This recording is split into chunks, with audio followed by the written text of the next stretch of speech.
Hello et bienvenue sur le podcast Action Réservation, le podcast marketing qui t'invite à te connecter à tes futurs voyageurs. Je suis vraiment ravie de participer pour cette 3e édition du podcaston pour mettre en avant un projet caritatif qui me tient vraiment à cœur et je suis ravie de te le partager aujourd'hui. Je suis Yen Bui, formatrice et accompagnatrice en marketing pour les professionnels du tourisme. Sur ce podcast, seul ou avec mes invités, je t'emmène explorer tout le potentiel de ta marque personnelle. Chaque épisode est une invitation à emprunter le chemin parfois tortueux du marketing émotionnel pour te connecter plus pleinement à tes futurs voyageurs. Si pour toi, le voyage est synonyme de reconnexion, alors tu es au bon endroit. Abonne-toi au podcast pour ne manquer aucun épisode et à ma newsletter pour recevoir tous mes conseils et mes ressources gratuites. Aujourd'hui, dans cet épisode, j'ai invité Lucille et Maïté, que beaucoup d'entre vous connaissent déjà parce que elles sont à l'origine du réseau des hébergeuses solidaires. Et à l'occasion de la semaine du podcaston, j'avais vraiment envie de les inviter au micro pour qu'elles nous présentent ce réseau et surtout que tu puisses, toi, en tant qu'hébergeuse, décider si tu as envie aussi de rejoindre ce réseau. Mais l'idée, c'est vraiment de savoir est-ce que ce mouvement te parle et d'où il vient et comment tout ça est né et quelles sont les perspectives pour la suite. Donc, bienvenue, Lucille et Maïté, sur le micro du podcast Action Réservation. J'espère que vous allez bien. C'est votre première sur un podcast, il me semble. Yes. Oui. Merci de nous accueillir, Yann. Je suis ravie. Tout à fait. Merci. Je suis ravie parce que déjà parce qu'on se connaît, donc c'est toujours vraiment sympa. J'ai suivi tout le développement du projet jusqu'à vraiment sa mise en place vraiment concrète et opérationnelle. Et j'ai profité que ce soit, j'attendais que ce soit vraiment plus concret, notamment avec la sortie du site internet. Et puis l'occasion de cette semaine du podcaston, ça fait déjà un petit moment, 3 ans maintenant que je fais des épisodes lors de cette semaine. Et le podcaston, vraiment comme le côté Téléthon, hein, le but c'est de mettre en avant des initiatives, des associations, initiatives ou associations qui ont vraiment un but d'entraide et de solidarité. Alors, entrons dans le vif du sujet, si ça vous va. Si vous deviez résumer vraiment de façon très concrète, en une phrase, en quelques mots, le réseau des hébergeuses solidaires. Lucille, je vais peut-être distribuer la parole comme ça, mais est-ce que Lucille, tu veux nous présenter en une phrase très courte le réseau des hébergeuses ? Oui, bien sûr. Alors, le réseau, c'est un réseau bénévole d'hébergeuses touristiques, dont c'est l'activité principale, qui veulent se mettre à disposition d'autres femmes, femmes en parcours cancer. Donc, ils sont en lutte contre le cancer ou en rémission avec des traitements préventifs et qui ont besoin de se poser. Voilà, l'idée, c'est vraiment de faciliter l'accès à un endroit pour faire une pause dans son quotidien difficile. Dans son parcours de lutte, ouais. D'accord, Exactement. ok. Je pense que c'est plutôt toi, Maïté, qu'il va falloir à qui je vais donner la parole sur la genèse du projet, parce que c'est quand même, je crois qu'à l'initiative, c'est quand même toi qui étais concernée par ce sujet. Parlez-moi de votre rencontre, en fait, les dates clés, ça date de quand, en fait, déjà, c'est à l'origine, ça part d'où Ça, je l'ai pas. Ça, je l'ai peut-être pas, ça. Ouais. En fait, ça part d'un message Instagram que Lucille m'a envoyé en octobre 2023. Donc, moi, je suis hébergeuse, mais je suis aussi femme au ruban. Donc, je suis suivie pour un cancer du sein depuis 2 ans. J'ai eu alors, tous les parcours cancer sont différents. J'ai eu un parcours avec des complications. Et en octobre 2023, en fait, moi, j'aurais aimé à l'époque, je venais de subir ma 2e opération, j'aurais aimé à l'époque partir en week-end avec des femmes qui vivaient la même chose que moi. Et je n'avais pas forcément trouvé ce que je cherchais, mais en tout cas, ce qui était sûr, c'est que j'étais déjà très fatiguée et que je me suis dit, tiens, moi j'ai un gîte qui peut accueillir quand même pas mal de monde. Et à l'époque, je m'étais dit, c'est Octobre Rose, je vais proposer à des femmes atteintes de cancer comme moi de venir dans mes gîtes pour se réunir, pour faire un week-end de soutien entre femmes. Pas mal. Et j'avais lancé une publication Instagram dans ce sens-là. Et en fait, Lucille a vu ma publication Instagram et m'a contactée en me disant « Ouais, je trouve ça super ce que tu proposes. » Voilà. Et on s'est mis à échanger par message. et Lucille, donc à qui j'expliquais que j'étais extrêmement fatiguée, que c'était pas simple, que comme j'étais à mon compte, j'avais fait le choix de maintenir mon activité malgré les traitements, etc. Et Lucille, spontanément, alors que finalement on ne se connaissait que par message, m'a dit mais tu sais quoi, moi je suis pas loin, je te propose, tu viens quand tu veux, je t'offre une nuit dans mes chambres d'hôtes, tu peux venir toute seule avec une copine, avec ton mari si tu veux, mais viens te poser, viens prendre un moment de repos dans mes chambres d'hôtes. Et j'avoue que j'ai été waouh, estomaquée en fait par cette proposition de quelqu'un qui, enfin, je me suis dit merde, elle me connaît pas, elle me propose de venir chez elle gratuitement, enfin voilà. Donc c'est vraiment une proposition qui m'a touchée. Et puis, en toute honnêteté, je n'y suis pas allée, je n'y suis toujours pas allée parce que j'ai enchaîné avec une troisième. Tu vois que tu dis Alors ça. voilà, parce que à l'époque, je venais de subir la deuxième opération qui a été enchaînée par une troisième assez violente parce que j'ai fait une grosse infection qui a nécessité de tout retirer en urgence. Bref, c'est pas le sujet d'aujourd'hui, mais ben voilà, j'ai enchaîné encore d'autres complications dans mon parcours qui ont fait que j'ai pas pris le temps. Je le dis clairement, j'ai pas pris le temps d'aller voir Lucille, mais je le prendrai. Je le prendrai bientôt. Et donc, en fait, l'idée de Lucille m'est restée en tête. Il est arrivé qu'on rééchange à ce sujet-là. Et finalement, 1 an est passé. Et du coup, à l'approche d'octobre 2024, j'ai recontacté Lucille en disant écoute, moi, ça fait plusieurs mois que je cogite sur le sujet et j'ai bien envie qu'on lance pour Octobre Rose 2024 un appel à la solidarité sur Insta parce que voilà, ton idée de m'offrir une nuit, je me dis qu'il y en a d'autres qui pourraient le faire et que si on est plusieurs à le faire, eh bien, on pourrait faire plaisir à d'autres femmes comme moi qui en ont besoin. Et je me souviens que Lucille disait, il faudrait peut-être qu'on se prépare, etc. Alors, je vais dire un truc qui est un peu cash, mais voilà, moi je le prends, mon parcours, je le prends comme ça. Je me souviens avoir dit à Lucille, tu sais, moi, aujourd'hui, je fais plus de projet à 1 an parce que je ne sais pas de quoi l'année sera faite. Et puis j'ai dit, en soi, on n'a rien à perdre. On pourrait très bien lancer l'appel. Si ça fonctionne, ça fonctionne. Si ça fonctionne pas, on n'aura rien à perdre, si ce n'est un peu de temps investi. Ouais, tu as lâché prise sur le perfectionnisme et tu t'es dit, c'est ça. Mieux vaut fait que parfait. Il faut tenter, il faut profiter de l'élan d'Octobre Rose, même si aujourd'hui on vise tous les cancers féminins. Mais voilà, je me suis dit, Octobre Rose, c'est quand même le grand mois où on parle des cancers pour les femmes. Je me suis dit, il faut profiter de cet élan-là pour tenter l'aventure, enfin pour tenter le coup. On ne s'attendait pas à ce qu'on a eu derrière, mais en tout cas, voilà. Donc en octobre 2024, on a préparé une publi un peu à l'arrache, disons-le. On a fait quelques échanges, on s'est dit, allez, voilà, comment on imagine le fonctionnement. Voilà, quelques échanges de préparation. Et en octobre 2024, début octobre 2024, on a lancé du coup la publication Insta. En parlant de projet, puisque c'était un projet, et en se disant, si ça colle, notre objectif, ce serait de lancer le sujet en 2025, parce qu'on voulait fonctionner en année calendaire. Et voilà, et on y est arrivé en janvier 2025. On a lancé officiellement, non plus un projet, mais un réseau. Super. Alors, concrètement, comment fonctionne ce réseau? Et après, j'aurais une question qui vient de m'arriver suite à ce que tu viens de dire, mais on y viendra après. Comment fonctionne ce réseau et comment les hébergeuses qui nous écoutent peuvent rejoindre le mouvement, peuvent rejoindre l'initiative? Comment ça se passe concrètement? Est-ce que, voilà, on va dire peut-être Lucille plus pragmatique, plus cash, plus concrète. Madame Planification, c'est moi. Ouais, c'est ça. Donc, je vais te donner la parole parce que je pense que c'est plutôt toi aussi qui est dans la structuration de tout ça. Ouais, on travaille toujours beaucoup en binôme avec Maïté, mais en gros, le réseau se base sur 3 types d'acteurs. Il y a d'une part les hébergeuses touristiques, nous. D'autre part, les femmes au ruban qui sont les bénéficiaires. Et au milieu, il y a les partenaires relais qui nous servent à mettre en contact tout ça, à faire en sorte que ça fonctionne pour les bonnes personnes. Alors, on va un peu détailler. En gros, une hébergeuse qui veut nous rejoindre, elle va s'inscrire. Donc, on va détailler après comment ça se passe.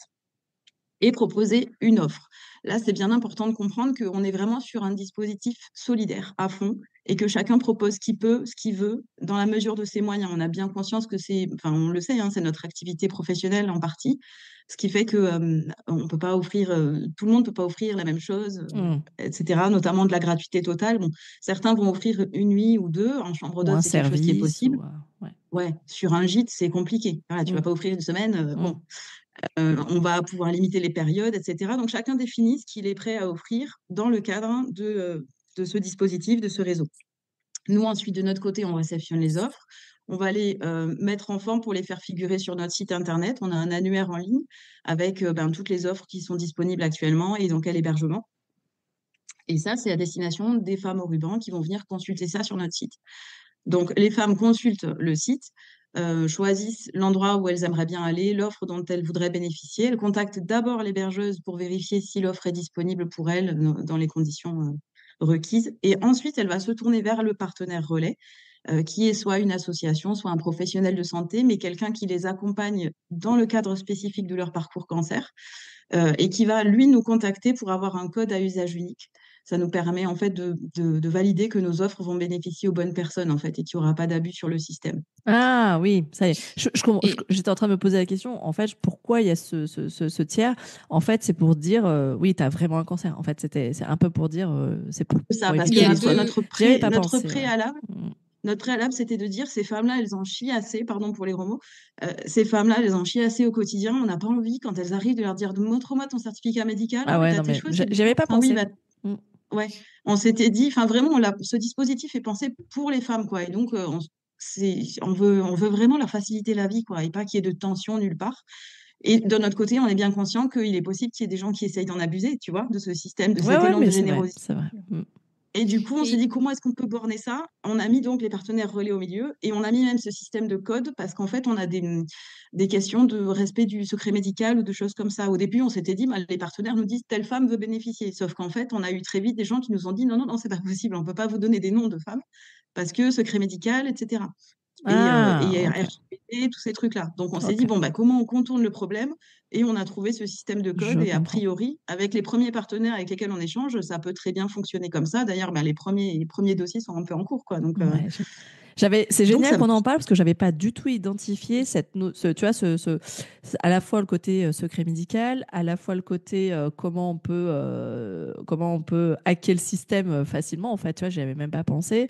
Donc c'est chouette. Et j'imagine que naturellement, c'est toi, Maïté, qui prend le dossier partenaire relais, vu que tu connais effectivement peut-être mieux le dispositif côté médical. Oui, okay. Effectivement, en fait, ce qu'il faut retenir concernant les partenaires relais, c'est que on avait notre annuaire d'un côté et il fallait que cet annuaire, il arrive aux oreilles des femmes au ruban.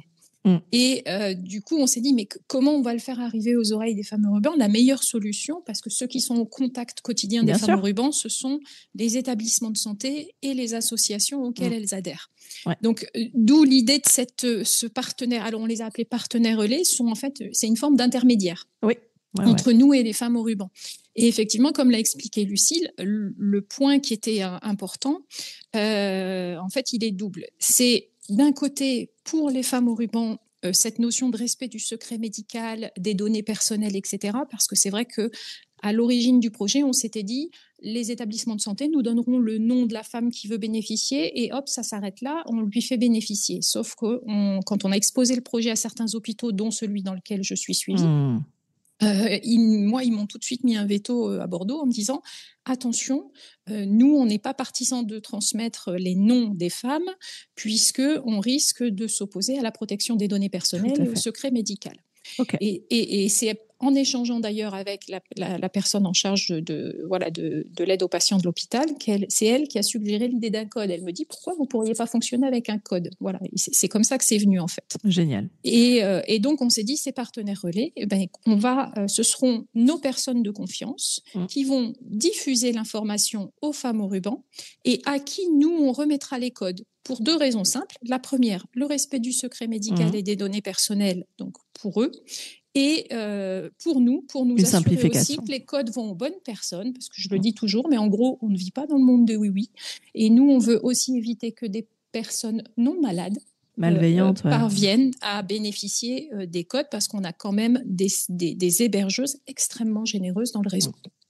Je rajouterais à ça que les partenaires relais sont vos personnes de confiance, mais sont aussi celles pour les personnes malades, en fait. Tout à fait. Elles ont confiance en leur dispositif, en leur médecin. Donc, en fait, ce sont des prescripteurs de confiance pour elles, en qui elles ont vraiment totalement confiance. Donc, ça vient aussi les rassurer. Il y a vraiment cette notion de sécurité en termes de confidentialité, sécurité en termes de secret médical, mais il y a aussi cette notion de sécurité de je peux y aller les yeux fermés parce que si la personne, elle m'en parle, c'est que c'est validé. Il y a une caution, en fait. Il y a une ça caution fonctionne naturelle. dans les deux sens. Ouais. Et pour l'illustrer avec un cas tout à fait concret récent, on a une femme au ruban qui est en train d'organiser un séjour dans l'un des hébergements du réseau. Et son établissement de santé n'est pas partenaire relais pour l'instant. On attend la réponse de son établissement de santé et de la ligue dont elle dépend, puisqu'elle est aussi inscrite à la ligue. Et cette femme au ruban nous a écrit qu'elle trouvait tout à fait normal qu'on exige d'avoir la garantie qu'elle soit malade, en fait. Donc, voilà, on est en attente d'enregistrer son code pour elle, mais elle a dit que dans tous les cas, elle trouvait ça normal. D'accord, ok. Maintenant qu'on a bien compris quelles étaient toutes les parties prenantes, ouais, Lucille, tu voulais compléter ? Ouais, juste pour finir la fin du cursus, du coup, une fois que la femme malade récupère son code, elle envoie son code à l'hébergeuse. Du coup, l'hébergeuse, ensuite, il y a un espace dédié pour les hébergeuses sur le site internet où elles peuvent vérifier que oui, ce code a bien été attribué et les codes ont une durée de validité de 7 jours. Donc, ça limite encore une fois les abus possibles, le fait qu'un code fuite et soit finalement filé à quelqu'un d'autre ou peu importe. Ok. Voilà, juste pour aller au bout du fonctionnement.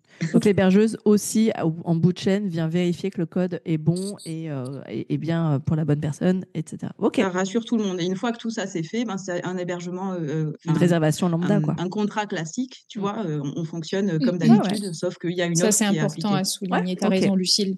Après, on fonctionne comme une réservation classique. Nous, j'avais bien compris, on a écrit des recommandations aux hébergeuses, qu'elles sont libres d'appliquer ou pas, mais la première des recommandations, c'est de fonctionner comme une réservation classique. Ok. En termes de promotion, parce que justement, tu l'as dit Maïté, le but c'est aussi de faire connaître ce dispositif, ce réseau auprès des femmes au ruban. Comment, donc vous l'avez dit, vous avez lancé un site internet, vous l'avez déjà dit. Quelles sont toutes les actions de communication que vous avez prévues pour justement promouvoir ? Et j'entends, ça veut dire qu'il y a une grosse action qui est faite auprès des partenaires relais. Ça, c'est ce que j'ai compris. Il y a finalement une grosse action autour de ça. Comment vous avez prévu de vous organiser vis-à-vis de ça ? Alors, je peux répondre sur ce sujet. Donc, je vais juste dire quelques mots à propos du site internet parce que c'est vraiment la base. Le site internet, alors l'élan de solidarité, il va aussi jusqu'à la communication. Et là, je tenais à souligner que le site internet, il a été créé bénévolement par une web designer qui a vu passer notre projet sur internet, sur Instagram. Ouais. Donc Olivia, qui nous a fait toute la structure du site gratuitement, donc c'est vraiment à souligner.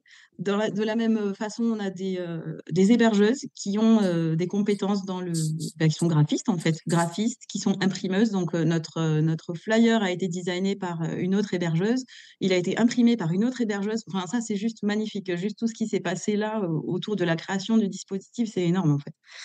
Donc voilà pour la base de la communication. Ensuite, il y a effectivement une énorme partie, c'est du démarchage de partenaires relais. Ça, c'est Maïté qui le fait. Donc, c'est du mailing, c'est du phoning, c'est voilà. Des fois par Instagram aussi, elle va les contacter, envoyer des messages. C'est très long, c'est un boulot de fourmi. D'autant plus que presque à chaque fois derrière, il faut qu'on fasse une sorte de visio. Donc, des fois, c'est Maïté toute seule, des fois, on est toutes les deux pour réexpliquer, et c'est important, c'est tout à fait normal, mais c'est du temps à passer, c'est très long. Donc, beaucoup de notre travail de communication, en ce moment, en tout cas, c'est d'étoffer les partenaires relais, parce que c'est eux qui font en sorte que nos offres arrivent jusqu'aux femmes au ruban. Ouais. Et ensuite, on se base sur Instagram pour, nous, à notre échelle, faire connaître le dispositif, alors auprès des hébergeuses qui se font passer le truc de nom en nom, qui nous partagent en story, etc. Et puis, auprès des femmes au ruban aussi, parce qu'il y en a quand même qui commencent à arriver via les partenaires relais qui nous relayent aussi sur Instagram. Qui commence à arriver sur le compte. Donc le compte Insta, vous avez créé un compte Instagram hébergeuse solidaire. Je remettrai bien évidemment le lien. Je remettrai le lien dans la description. On l'a créé, juste après le lancement du site, en fait. Ok. C'est ça, on a lancé le site à peu près mi-janvier. La semaine suivante, on a lancé le compte Insta. Et voilà, en termes d'actions prévues de communication, juste arriver à faire tourner tout ça, en fait. Ouais. arriver à publier régulièrement sur le compte, voilà. Il me Et semble puis que vous avez eu continuer. des... Pardon, excuse-moi Lucille. Il me semble que vous avez eu des relais presse, c'est ça Maïté, Oui, au tout niveau à lors du fait. démarrage? Oui, lors du démarrage, en fait, voilà, on était en plein octobre rose, hein, c'est ce qu'on disait tout à l'heure. On a profité de cet élan-là pour lancer le projet. Et donc, moi, de mon côté, j'ai eu un contact avec le correspondant local du journal Sud-Ouest, Ok. qui effectivement a décidé de faire un article, donc qui est paru dans le Sud-Ouest local, dans Le Résistant également, qui est un autre journal local. Et moi, j'ai aussi, de mon côté, je suis adhérente à mon office de tourisme et j'ai une véritable adhésion de mon office de tourisme sur le sujet, qui du coup a non seulement diffusé aux adhérents locaux, mais aussi à l'ensemble des offices de tourisme qui travaillent avec eux autour. Et il y a également eu un article de blog sur le site du Grand Libournais Tourisme. Ouais, donc tu as en Voilà. plus des acteurs institutionnels C'est qui ça. viennent, encore une Et fois, valider s'il fallait, hein, donner une espèce de oui, en tout caution. cas, apporter leur soutien, je dirais. Apporter leur déjà, soutien. ouais. Et il y a également, du coup, tout a été envoyé. Donc, voilà, je ne sais pas ce que ça va donner pour l'instant, mais tout a été envoyé aussi à Gironde Tourisme, qui, on va dire, est la méga office de tourisme du département, qui est aussi en train d'étudier de son côté de quelle façon ils peuvent nous aider à relayer. On a également, il faut le dire quand même, les hébergeuses qui sont hyper actives aussi de leur côté. On a des hébergeuses très, très investies. On en a certaines qui ont décroché des rendez-vous dans les hôpitaux locaux. On en a d'autres qui vont déposer directement des flyers dans leurs hôpitaux. Et on en a aussi qui, du coup, tractionnent leurs offices de tourisme. Donc, on a par exemple l'office de tourisme du Grand Châtellerault qui a fait une publication à notre sujet ce week-end. Génial. Voilà. Donc, enfin, je pense que vraiment le bouche à oreille, voilà, la communication à l'échelle humaine, j'ai envie de dire, de personne à personne, c'est sans doute celle qui peut le plus nous aider, à mon avis, dans ce réseau. Donc, ça veut dire que finalement, les hébergeuses, tout comme les femmes au ruban, peuvent devenir de véritables ambassadrices, en fait. Tout à fait, tout à fait. Pour qu'il n'y ait pas que vous qui ayez à porter ce message et à aller décrocher des partenaires relais. Ça peut se faire à l'échelle locale, sous la forme d'ambassadrices locales, en fait. Tout à fait. Alors, faut souligner quand même que dans le réseau des hébergeuses, on est 4 femmes au ruban. Il n'y a pas que moi. Il y a d'autres hébergeuses qui sont aussi femmes au ruban et qui, du coup, voilà, peuvent avoir des relais de leur côté. Et puis, je pense que, clairement, il faut le dire, aujourd'hui, je pense que tout le monde a autour de lui une femme au ruban quelque part. Et ça aide aussi à faire passer les messages. Voilà, il y a une hébergeuse qui m'a dit, moi, ma maman a été soignée pour un cancer à tel endroit, et donc je vais aller dans la clinique déposer des flyers, par exemple. Ouais. Tous les contacts sont bons à prendre, en fait. Exactement. Ouais. Il y en a qui ont de la famille qui travaillent dans les hôpitaux, etc. Donc vraiment le bouche à oreille, clairement, je pense, fonctionne énormément sur ce réseau. Quel rôle avez-vous chacune? Pardon, excuse-moi, Lucille. Vas-y, dis-moi. Ouais, je voulais juste dire, là encore, c'est à la hauteur de ce que chacune et chacun peut fournir, quoi. C'est-à-dire que certaines vont vraiment prendre le truc à bras-le-corps et être hyper investies, aller voir leur OT, envoyer des mails partout. Il y en a une qui nous a fait une liste d'associations spécifiques sur le cancer sur son département. C'est génial, en fait. Ça nous fait gagner un temps fou. Et si tu peux pas le faire, tu peux pas le faire. C'est pas grave. Mais chacun met à hauteur de ce qu'il peut, et c'est ça aussi qui est hyper beau dans le. Il n'y a pas d'obligation, il n'y a pas de pression. Absolument pas. Ouais. On a vraiment c'est d'autant plus efficace. C'est d'autant plus efficace quand c'est fait avec le cœur comme ça, quoi. Il y en a plein qui prennent des initiatives et c'est trop bien, quoi. Génial. On a vraiment voulu construire le réseau sans mettre de contraintes à personne. Oui, sur la base, c'est la solidarité. C'est vraiment ce côté entraide et solidarité qui compte. Solidarité et simplicité. D'une façon plus concrète, qui fait quoi? Alors, on l'a un peu déterminé, on a un peu compris, mais est-ce que vous avez quand même défini un rôle chacune?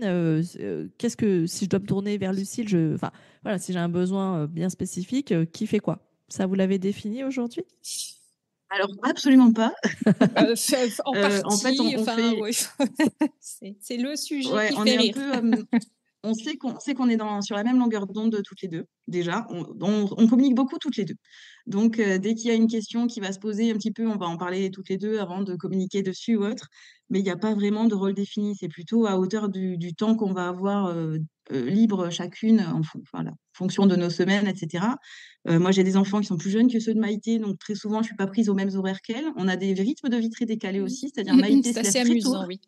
et moi, je me couche très tard. Donc, on communique par WhatsApp et voilà, mais on fait aussi en fonction de nos points forts. Moi, je suis assez branchée communication et tout ça, donc ou planification, stratégie, ça c'est mes trucs. Du coup, ça c'est plutôt ma partie. Et Maïté, elle y est beaucoup au quotidien. Sur, je sais Ouais. pas, la boîte mail, par exemple, moi, ça me file des boutons, bah, ça c'est Maïté Ouais. qui gère, quoi. Ok. Ouais, Maïté, qu'est-ce que tu oui, complètes? oui, en fait, voilà, on adapte en fonction du quotidien et des sujets. On l'a dit dès le départ, on l'a même indiqué sur le site. On a bien précisé qu'on était bénévole, qu'on gérait ça sur notre temps libre Mm. et que si parfois il y avait du délai dans les réponses, on s'en excusait. Oui, Ok. moi j'avoue, j'ai pris la gestion de la boîte mail à ma charge parce que j'ai un passif, un passif professionnel en entreprise avec une habitude de gestion de grosses boîtes mail. Donc on va dire que j'ai pris plutôt la gestion de la boîte T'es mail à ma efficace charge. là-dessus. Ouais. Voilà. Et puis Lucille, effectivement, se concentre un peu plus sur la communication. Elle va travailler beaucoup plus tous les posts Instagram, etc. Moi, j'avoue Ok. que faire des montages, c'est pas mon kiff. Donc, Ok. Et j'avais une petite voilà. question pour toi, Maïté, concernant les parutions presse que tu as eues. Oui. D'où sortent ces contacts? Je pense notamment au journal local, au Sud-Ouest. Tu Alors avais un moi, contact? Comment oui, ça? plus ou moins. Alors en fait, moi, je fais partie d'un groupe d'une association de randonnée. Mhm. Et j'avais participé à la rando vers Paris avant les Jeux Olympiques, donc dans mon secteur. Le correspondant presse local Sud-Ouest était présent. On avait discuté, mais pas du réseau du tout. Mais voilà, on avait échangé. Donc on va dire que je le connaissais un petit peu. Et du coup, j'avais pas forcément ses coordonnées. Quand on a lancé le projet avec Lucille, je me suis dit tiens, je pense qu'il faut. Enfin voilà, il faut aussi essayer de tractionner la presse. Ouais. Et du coup, j'avais contacté mon président d'Asso, qui est un ami en fait, en lui disant tiens, est-ce que tu aurais les coordonnées du correspondant Sud-Ouest? Il m'a dit bah oui, je vais lui parler. Donc je lui ai expliqué Génial. pourquoi. Il m'a dit je vais lui parler de toi. Et effectivement, spontanément, il a pris contact avec moi. Il m'a demandé les infos. Il m'a dit, moi, je trouve ça super. Je vais te relayer. Donc, il est venu ici. On a fait une sorte de petite interview. Voilà. Et c'est comme ça que c'est parti. Donc, c'est encore une fois le réseau qui a fait de beaux résultats. Exactement. Génial. Dans vos rêves les plus fous, histoire de vraiment porter une vision, en fait, donner de la vision à plus long terme aux personnes qui n'auraient pas encore rejoint le réseau des hébergeuses solidaires, combien, en fait, espérez-vous rallier d'ici la prochaine campagne d'Octobre Rose 2025, si vous êtes fixé l'objectif, ou alors ce serait quoi l'autre objectif, si c'est peut-être que c'est pas le bon indicateur de performance pour vous. Lucille, je parle à la stratège. Alors, ouais, la stratège n'a pas fixé d'objectifs chiffrés, mais plutôt d'objectifs de résultats, dans le sens où moi, ce que je trouverais énorme, ce serait qu'on ait au moins un hébergement par département, ce qui n'est pas encore le cas. On a encore des grandes zones blanches, notamment étonnamment en Île-de-France, on a un hébergement, je crois. Enfin, je sais pas, Maïté, si les derniers. Oui, dans les derniers qui sont hébergements inscrits, j'en ai inscrit 2 là ce matin supplémentaires dans des régions qui sont déjà couvertes. Donc voilà, Ouais, on ne comble pas de tout. Donc pour on a des l'instant. régions très représentées. Puis par exemple, l'Île-de-France, il n'y a pas grand monde. Dans le Nord, il n'y a pas grand monde. La PACA. Nord-Est, Ouais. je crois, ouais, PACA, La PACA, c'est pas encore curieusement, qui est énorme. quand même un département hyper touristique, c'est très peu représentatif. En Corse, il n'y a personne non plus. Ouais. Alors, on a quelqu'un en Alors, on a Guadeloupe. Outre-mer, voilà, c'est ça. Outre-mer, on a Stéphanie. Mais bon, moi, mon rêve, ça serait ça. Ça serait que tous les départements soient représentés. Et pas juste pour un truc de chiffres ou d'ego, mais parce qu'il y a des femmes malades partout. Ouais, donc, d'accord. Donc, la priorité, c'est la couverture du territoire. Et que les femmes malades, compte tenu de leur état de santé ou parce qu'elles ont des soins à faire quand même, ne vont pas forcément loin de chez elles. Ouais. Donc, en fait, proximité, couverture territoriale totale, ça c'est vraiment l'objectif in fine, avec si possible un point, enfin voilà, couverture dans le sens aussi pour que la personne malade n'ait pas effectivement à traverser la France pour voilà, qu'elle ait dans son département idéalement ou au moins dans sa région du choix. En fait, c'est ça que tu veux dire aussi, c'est ça. Quand même du choix. Ok. Qu'elle puisse faire un break sans forcément faire des heures et des heures de route, en fait. Puisque, j'entends. Oui, parce ce qui est normal, en fait. Et puis, et moi, j'ajouterais au-delà de... Alors, effectivement, au-delà de couvrir tous les départements, ce serait top. C'est vrai que dès le départ, on s'était dit, waouh, si on faisait le pari d'avoir au moins un hébergement par département, ce serait génial. Et au-delà de ça, parce qu'avoir des hébergements, c'est bien, mais moi, mon objectif, ce serait finalement qu'aujourd'hui, on est 100, enfin un petit peu plus que 100, mais ce serait qu'il y ait 100 femmes au ruban qui profitent d'un séjour pour se faire du bien, en fait. Donc, j'avais la question qui me taraudait en fait, depuis tout à l'heure, parce que tu l'as dit, c'est que en fait, quand tu as dit que tu n'étais pas toi-même encore allée chez Lucile, tac, ça a allumé une petite ampoule dans mon esprit. C'est effectivement, est-ce qu'il n'y a pas un vrai défi, un vrai challenge? C'est comment, en fait, oui, remplir le réseau, c'est une chose, mais comment faire en sorte qu'il y ait ce passage à l'action de, OK, pour les femmes au ruban, voilà, vas-y, en fait, comment on pourrait derrière les faire passer à l'action? Ça, c'est encore peut-être un autre sujet, un autre objectif, en fait, c'est de communication. OK. Donc, en tout cas, super, moi, j'y suis pas allée vraiment pour des raisons médicales et parce qu'en plus, j'ai maintenu mon activité, il faut quand même le dire, ce qui est quand même très peu fréquent chez les femmes au ruban. Mais comme j'étais à mon compte, voilà, c'était un souhait de ma part. Enfin, c'était un choix à la fois mental, parce que je dis depuis le début, mais d'avoir maintenu une activité, pour moi, ça fait partie de ma thérapie. Et c'était un choix, il faut le dire aussi, clairement financier, parce qu'il faut avoir en tête que quand on est femme au ruban et qu'on rentre dans ce type de parcours qui est très long, il y a aussi il y a réellement un impact financier sur le budget familial, avec des soins qui ne sont pas forcément toujours pris en charge, même s'il y a une loi qui est passée récemment, il y a quand même encore des choses qui sont à notre charge. Quand on est en arrêt maladie, etc., on a des pertes de salaire. 100%, ouais. Voilà. Et donc, il y a un vrai impact sur le budget familial. Donc, moi, en l'occurrence, voilà, je ne suis pas allée chez Lucile pour ces raisons-là. OK. Mais honnêtement, je pense que ça peut fonctionner. Je vais citer un exemple concret qui est le mien. Moi, mon oncologue voulait m'envoyer en cure de repos, vu mon état de fatigue. Sauf que les cures de repos, c'est 3 semaines. Que moi, je ne peux pas partir 3 semaines parce que je suis une femme encore jeune avec des enfants à charge et que je ne peux pas partir 3 semaines de chez moi. Et par contre, faire un break un week-end ou 2 jours, voilà, c'est tellement plus accessible que de se retrouver dans une cure de 3 semaines. Sachant que quand on parle d'impact financier, quand on va en cure 3 semaines post-cancer, il y a aussi une partie qui est à notre charge. L'hébergement n'est pas pris en charge. Donc, quand tu parles des cures, tu vois, ça me fait penser aussi aux mutuelles qui de plus en plus prennent en charge une partie de ces fameuses cures. Est-ce que demain, c'est pas aussi les mutuelles, tu vois, au-delà des partenaires relais, en fait, deviendraient non pas parce qu'elles n'ont pas à prendre en charge vu qu'il y a un élan solidaire, et pourquoi pas parce que tout le monde ne va pas ouvrir la gratuité, comme tu disais, Lucile, au début de l'épisode. Est-ce que les mutuelles demain aussi ne joueraient pas le jeu de la prise en charge partielle ou totale de ce genre de week-end de récupération, quoi, tu vois. Ça peut aussi demain. Alors, c'est un plus gros travail, j'imagine, évidemment. C'est facile de donner des idées, c'est moins facile de passer à l'action derrière, hein. Je sais bien, mais voilà, ça me fait aussi penser à ça, parce que quand tu as parlé des cures, je sais qu'il y a de plus en plus de mutuelles qui prennent en charge une partie de ces cures. Donc, pourquoi pas aussi demain une prise en charge partielle ou totale d'un week-end, en fait, comme tu dis. Là, on est sur une dimension autre, à mon avis. Ah oui, non, mais tout à fait. Tout à fait. Mais t'es pas là. Il en suffit d'une, hein, je pense, pour démarrer. Ouais, Lucile. Bien sûr, bien sûr. Alors, voilà, tout est possible. Aujourd'hui, nous, on a fait le choix d'être un réseau solidaire, bénévole. On n'a aucune structure administrative ni juridique et ça a été un choix de notre part parce qu'on ne voulait pas s'alourdir la tâche. Oui, tu veux dire que vous n'avez pas créé d'association et c'est peut-être effectivement ce qui pourrait être bloquant vis-à-vis de ces institutions-là. Si on voulait développer davantage, il faudrait peut-être passer en stade association. Honnêtement, aujourd'hui, ce n'est pas à l'ordre du jour. Je ne sais pas de quoi sera fait demain.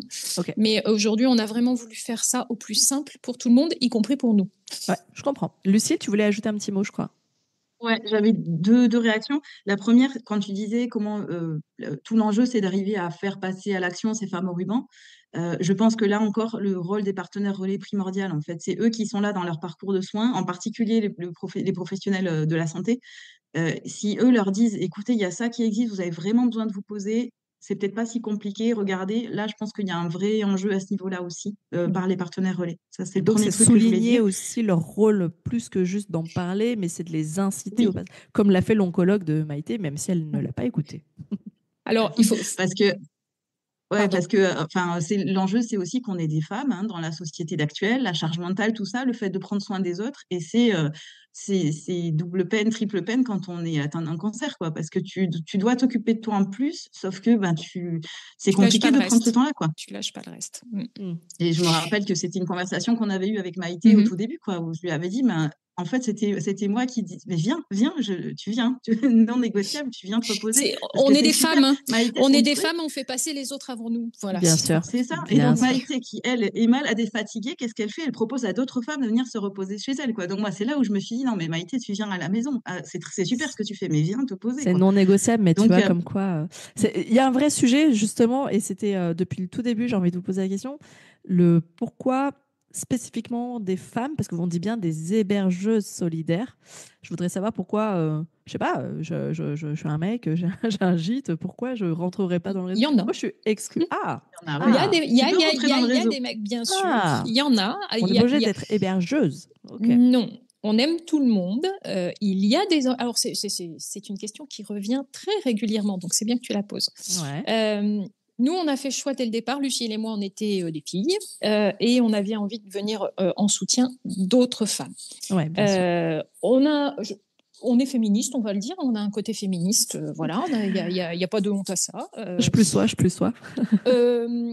Voilà. Aujourd'hui, on sait que les femmes ont une charge mentale, on en parle assez, je pense qu'on n'a pas besoin de le rappeler. On sait que la charge mentale est énorme. On sait que les femmes en parcours de soins, c'est une charge mentale supplémentaire. C'est une couche supplémentaire au millefeuille, parce qu'on l'a dit, moi j'ai des enfants, j'ai un mari, j'ai essayé de rien lâcher, en tout cas. Voilà.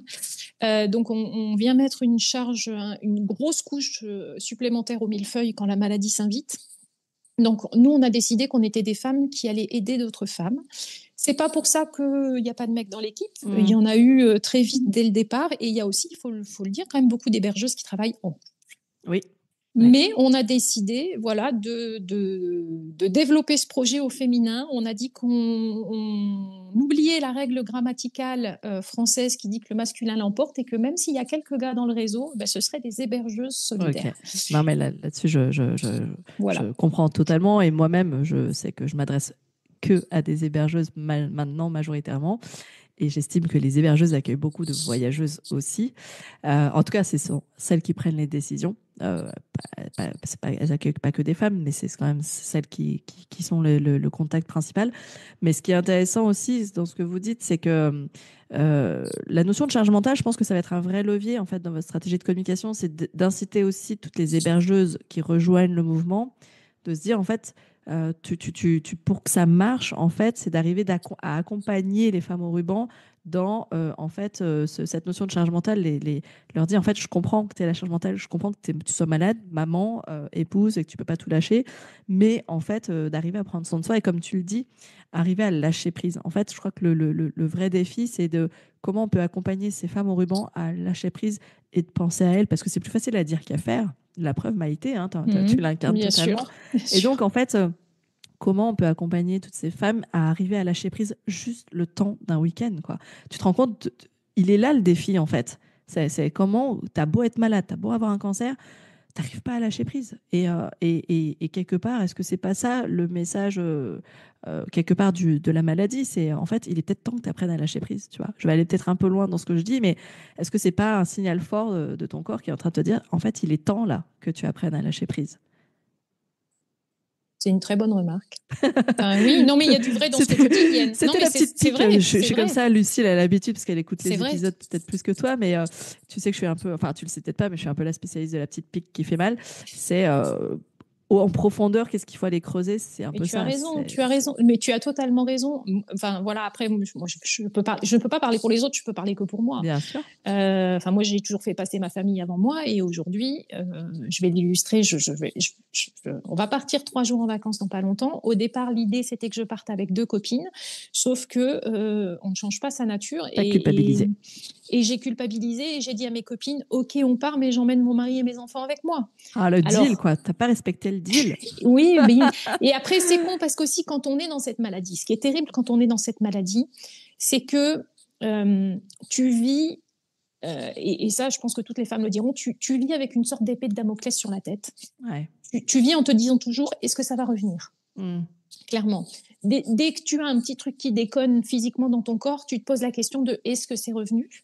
Et Et du coup, aujourd'hui, moi, je sais que tout ce que j'ai envie de faire, j'ai envie de faire participer mon mari et mes Le enfants. plus possible. Voilà, Ouais, parce que je me dis, je l'ai dit au départ, hein, j'ai dit, je fais plus de projet 1 an parce qu'aujourd'hui, je me dis toujours qu'il peut m'arriver. Alors, il peut toujours arriver n'importe quoi à n'importe qui tous les jours. On peut tous mourir demain, clairement.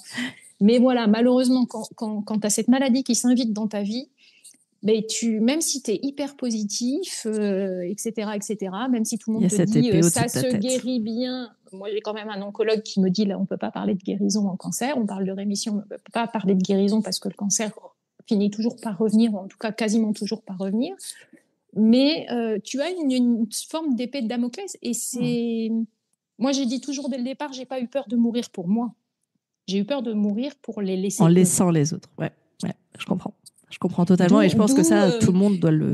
D'où cette difficulté à faire des choses pour moi, même si, honnêtement, depuis que la maladie est là, je fais beaucoup plus de choses pour moi. Mais voilà, c'est des petits moments. Je ne suis pas partie, mais je m'accorde beaucoup plus d'attention à moi.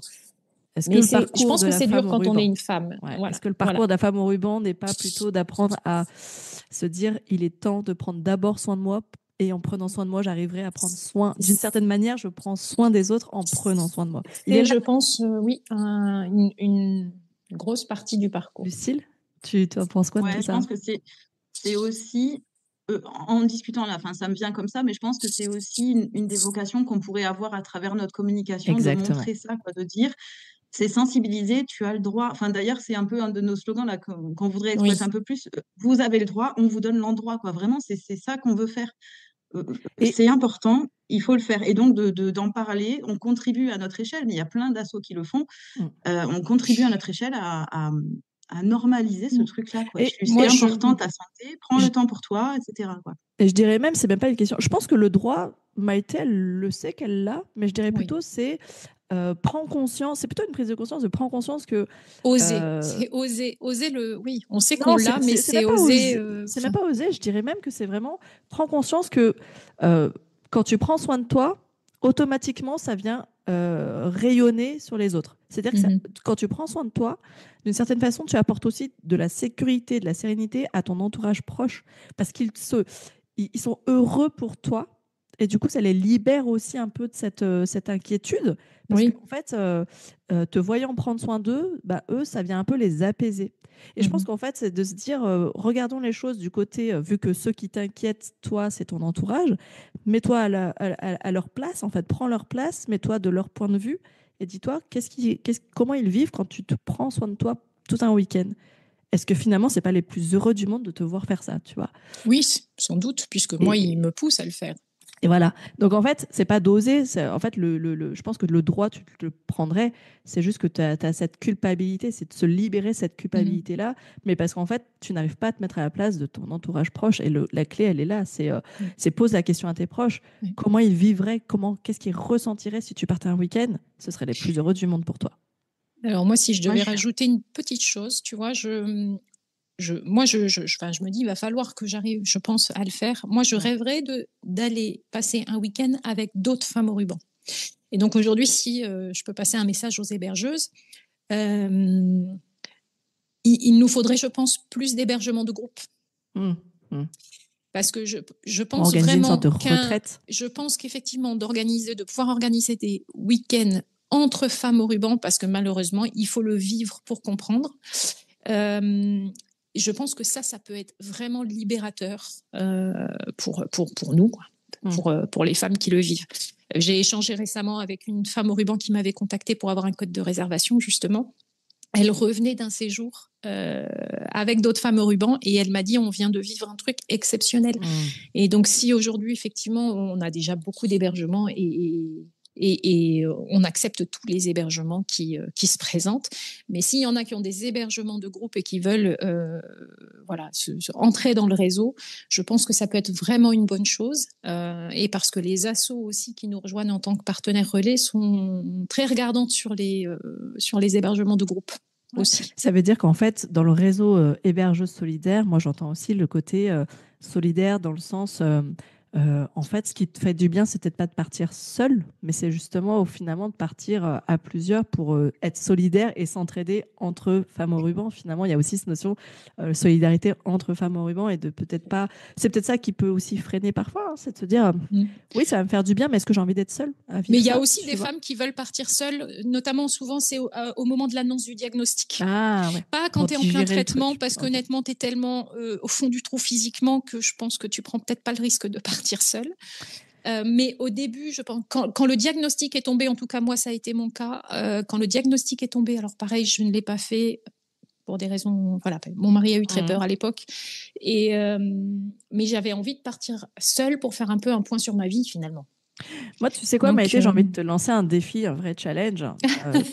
Je vais te donner une mission concrète, si tu me le permets. Je vais te donner une mission concrète pour définir vos rôles. Maïté, tu incarnes de toute façon cette voyageuse, cette femme au ruban. Hein, tu l'incarnes, voilà, tu la connais mieux que personne. Moi, j'aurais tendance à t'inviter à découper en fait ce parcours, comme tu viens de le dire. Il y a les émotions que tu as ressenties à chaque étape, de quoi tu as besoin, de quoi tu as envie à chaque étape. Et du coup, ça va permettre aussi de guider toutes les personnes, femmes au ruban, toutes les femmes au ruban qui vont consulter ce site en disant, voilà, tiens, comme des phases, le diagnostic vient de tomber, tu vas ressentir ça, tu vas traverser toutes ces phases-là. Et à ce moment-là, tu auras envie d'être seule. Hop, tu vois, tu vois ça, c'est pas des vérités absolues, mais le fait que tu partages ce que toi, tu as vécu, et peut-être que d'autres femmes vont... Fais-toi un petit sondage hein, autour des femmes au ruban. Est-ce qu'elles valident ou est-ce qu'elles valident pas ce parcours? Et dire, bah, ensuite, là, tu as envie d'entraide, là, tu as envie de collectif. Et puis là, tu as peut-être envie de partir plutôt en famille. Enfin, tu vois, tu peux aussi parler de toutes ces étapes et ce qu'on ressent, ce qu'on a émotion. Ça va aussi permettre de guider. Tu vois, on peut aussi imaginer cette femme au ruban qui arrive, elle se retrouve sur le site. Elle sait même pas par où commencer, elle sait même pas de quoi elle a besoin. Tu vois, peut-être la vraie première question, c'est où est-ce que tu en es? Dis-nous où tu en es dans le parcours, le parcours de santé. Et en fait, le parcours de traitement, elle se dire, OK, tu en es aux phases de diagnostic, écoute-toi, tu as peut-être besoin d'être seule. Ou, tu vois, écoute-toi. Et ça, peut-être que ça peut être une piste aussi de communication pour justement les faire passer à l'action. En fait, elles savent même pas ce qu'elles doivent faire. Et peut-être qu'elles ont besoin d'être guidées dans ce qu'elles doivent faire, tout simplement. Ça paraît simple quand je le dis, hein, mais je pense qu'en fait, il y a une espèce d'introspection de quoi j'ai vraiment envie là, tu vois. Et de s'écouter, comme tu le disais, bah, en fait, non, j'ai envie de partir avec mes enfants et mon mari, quand bien même je sais que ce dont j'ai le plus besoin, au fond, c'est d'être avec les copines. Mais en fait, écoute-toi. Bah, ok, là, j'en suis à la phase, je veux intégrer tout le monde parce que je veux profiter le plus de temps avec tout le monde. C'est ok. Et voilà. Je pense que ça peut être intéressant que tu fasses un peu ce découpage de toutes les phases par lesquelles tu es passé et des émotions que tu as ressenties à ce moment-là. J'ai donné beaucoup de jobs à Maïté, t'as vu, Lucie? Moi, toi. Ouais, je vois. Et à moi derrière pour communiquer dessus. Ouais, voilà. Toi, je te vois noter, Lucie, depuis tout à l'heure. Non, mais dernière... ouais, c'est ouais, une piste super intéressante parce que je me disais, même si chacune va vivre le parcours différemment, je pense que les émotions, elles se retrouvent. Tu vois, c'est peut-être pas à tel moment, enfin, au diagnostic, tu devrais te sentir comme ça. C'est si tu te sens, si tu as besoin d'être toute seule, voilà une sélection d'hébergement qui pourrait te convenir, par exemple.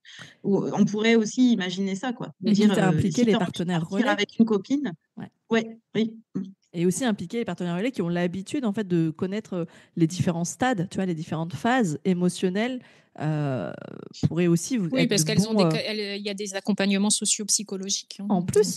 Donc en fait, ils ont c'est un observatoire à eux tout seuls en fait. Hein, donc autant bénéficier de leurs observations en fait, d'aller voir ceux qui côtoient au quotidien et qui, à mon avis, ils connaissent cette espèce de parcours, ces différentes phases. Je suis quasiment certaine qu'il y a quand même des phases qui sont identifiées.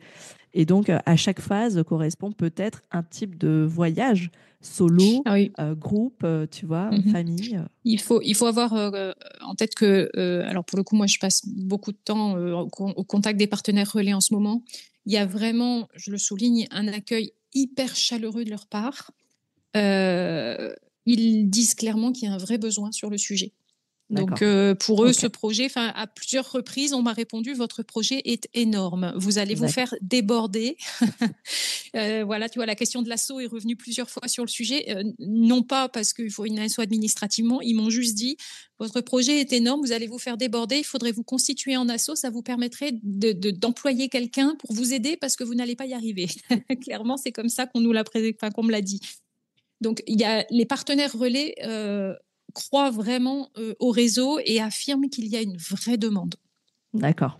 Voilà, Ok, donc ça c'est important et donc ils sont très heureux de voir ce réseau arriver chez eux. J'ai même eu un contact, j'ai été appelée par le siège de la Ligue contre le cancer la semaine dernière. Génial. Voilà, qui est en train de développer une application et qui souhaiterait que le réseau soit présent sur leur application. Génial. Donc voilà, aujourd'hui, je pense qu'effectivement, les partenaires relais ont conscience que les femmes au ruban ont besoin, alors comme tu dis, selon les phases, etc., mais ont besoin parfois de pouvoir sortir de leur quotidien. J'ai appris que sur Marseille, il existait des cliniques qui hospitalisent les femmes au ruban parfois pendant 2-3 jours juste pour les extraire de leur quotidien. Ouais, ça ne m'étonne pas. D'accord. Donc vraiment, les partenaires le disent, il y a un besoin, il y a de la demande et ils sont vraiment ravis de voir le réseau arriver dans le monde de l'aide aux patients en fait. Ok, merci Maïté. On va passer à la conclusion, si vous voulez bien, histoire de justement pas trop déborder sur le timing, parce que j'essaie toujours de maintenir un timing sur mes épisodes. Pour conclure, j'aurais envie de vous poser cette dernière question. Si je ne suis pas hébergeuse, comment est-ce que je peux soutenir votre initiative ? Donc, on a entendu Olivia qui a fait de Comogite, qui a contribué au site internet. Bon, moi, ma moindre mesure, c'est l'épisode de podcast, par exemple. Mais voilà, comment, si je n'ai pas d'hébergement à proposer, est-ce que je peux quand même vous soutenir ? Comment je peux faire ? On a bien compris que le bouche à oreille, tout simplement, dire que le réseau existe, je pense que ça suffit déjà pas mal. Lucille, tu voudrais peut-être prendre la parole ? Ouais, alors effectivement, bouche à oreille et surtout en ayant un petit peu pris le temps de regarder comment ça fonctionne pour anticiper un max de questions parce que voilà, comme disait Maïté, on est bénévole, c'est du temps qu'on prend sur nos quotidiens et quand souvent on a à répondre encore aux mêmes questions alors qu'on a essayé de tout expliquer, c'est dommage de passer du temps à ça et pas à vraiment la mise en œuvre concrète du réseau. Donc à la limite, prendre juste un petit peu de temps pour bien comprendre comment ça marche avant d'en parler autour de soi et ça nous fait gagner beaucoup de temps. Donc ça, c'est super cool. Et après, effectivement, quand on est un professionnel, on peut se rattacher à une action d'hébergeuse près de chez soi. Donc, on a des fleuristes qui ont dit, quand vous recevez quelqu'un, moi, j'offre un bouquet de fleurs. Ou c'est des génial. restaurateurs. Moi, j'offre un dîner pour 2 personnes au restaurant, une personne qui vient chez vous. Donc, on a quand même des super packs d'offres qui sont prévues, tu vois. Ah oui, ça va au-delà de l'hébergement. On peut se rattacher. Ouais, hors de l'hébergement, on peut vraiment faire une bulle de déconnexion et de cocooning pour ces femmes-là. On dit, on vous voit, on est avec vous et on ne peut pas faire grand-chose. On ne peut pas vous enlever la maladie, mais on peut vous accompagner sur ça. Génial, j'avais pas pensé, j'avais pas considéré que ça s'étendait déjà à tout ce qui va offrir cette bulle de déconnexion, comme tu disais. Moi, j'ai une amie photographe en fait qui m'a spontanément dit, quand tu reçois une femme au ruban, je lui offre une séance photo, quoi. Je l'ai même pas démarché si tu veux. Génial. Mais c'était sa façon de soutenir. Pour répondre à ta question qui est comment on fait pour que les gens lisent plutôt que de nous envoyer toujours la même question, première réponse c'est avez-vous bien fait une foire aux questions ? Et sur le site, oui, non ? Pas encore. Voilà. Bon, déjà. Et quand elle sera faite, c'est d'en faire la promotion. C'est-à-dire que typiquement sur ton compte Instagram, dans un message de bienvenue ou dans les liens, c'est déjà toutes les réponses à nos questions toutes les réponses aux questions que tu te poses sont déjà dans la foire aux questions. Donc en fait, c'est vraiment de les inciter à première action, c'est la foire aux questions. Mais bien sûr, il faut qu'elle existe. On va y travailler. Merci. Voilà, c'est vraiment. Tu vas me dire oui, mais tout le monde ne va pas aller les lire. Mais par contre, tu les responsabilises en disant en fait, la première action que tu dois faire, c'est d'aller lire la foire aux questions. Point barre. C'est la toute première action qu'il faut faire. Que tu sois partenaire relais, que tu sois hébergeuse, que tu sois femme au ruban, quitte à faire une foire aux questions justement par profil, tu vois, pour expliquer le dispositif par profil en fait. Et voilà, ça peut être aussi un gain de temps pour tout le monde de ne pas expliquer le principe global, mais pour chaque profil, voilà comment ça se présente. Eh bien, une dernière action de soutien qu'on peut faire, c'est que de temps en temps, donc pour envoyer tous ces flyers et ces affiches, il y a un budget de la poste, quoi. Et donc, on avait fait une cagnotte participative au moment de lancer le site internet, mais en fait, on risque d'en refaire régulièrement parce que il y a quand même beaucoup de flyers à envoyer. Donc, une autre façon de soutenir quand on n'est pas hébergeur, c'est d'aller participer à ces cagnottes, de les relayer, de les faire connaître. Génial, merci de l'avoir dit parce que je ne le savais pas. Ce qui avait été le cas sur la première cagnotte, on a quand même pratiquement 50% des participants n'étaient pas des hébergeuses. D'accord, super. Merci pour tout, les filles. C'était hyper clair. J'ai appris beaucoup de choses à propos du réseau, jusqu'à son étendue, jusqu'aux différentes parties prenantes, etc. Donc ça, c'est chouette, parce que si moi-même je l'ai appris, j'imagine que beaucoup vont le découvrir aussi grâce à l'épisode. En tout cas, c'est ce que j'espère. J'espère aussi que cet épisode, il sera pour le coup un outil de communication finalement, que vous pourrez, d'ailleurs, je vous invite à le mettre sur votre site internet en écoute préalable. Bon, il dure 1 heure, mais on pourra aussi, pourquoi pas, le découper. On pourra en reparler, on pourra éventuellement le découper. Lucille, je te laisse faire ta petite story. Je vois que tu as sorti le téléphone. Allez, j'ai sorti l'appareil photo, c'est dans la boîte. Allez, super.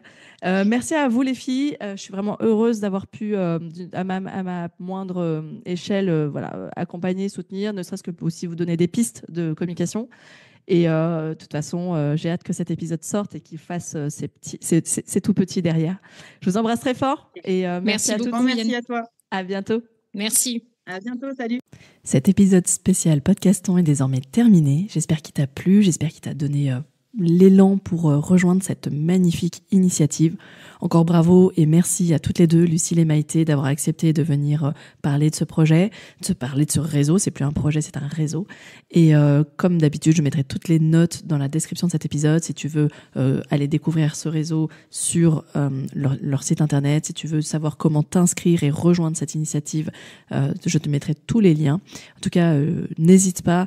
Je t'invite vraiment à partager cet épisode autour de toi, autour des autres hébergeuses que tu rencontres, et n'hésite pas à en parler dans des réseaux de santé aussi.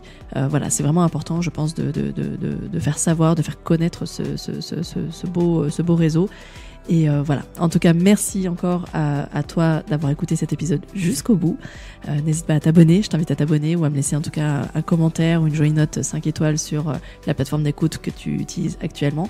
Et viens échanger avec nous sur Instagram également pour nous dire ce que tu as pensé de cet épisode et surtout si ça t'a donné l'élan pour toi aussi rejoindre cette belle initiative. Je te dis à très vite pour un nouvel épisode et d'ici là, porte-toi bien. Ciao, ciao!